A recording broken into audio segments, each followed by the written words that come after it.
One thing is certain about Brett Kavanaugh. If he's confirmed, he'll move the Supreme Court to the right. That actually has less to do with him than it does with Anthony Kennedy, the justice who retired and created a vacancy.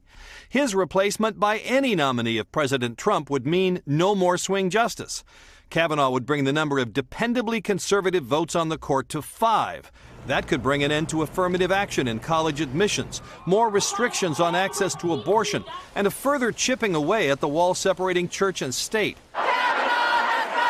But Kavanaugh would come to the Supreme Court with the confirmation battle and the allegations hanging over him, likely for years to come, including his sharp attack on Democrats. Fueled with apparent pent-up anger about President Trump and the 2016 election, revenge on behalf of the Clintons.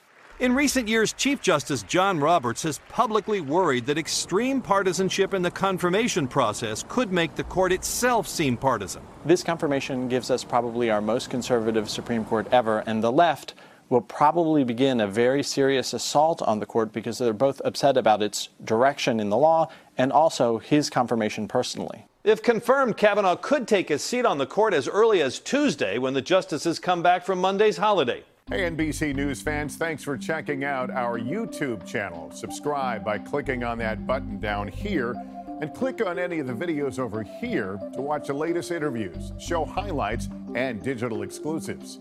Thanks for watching.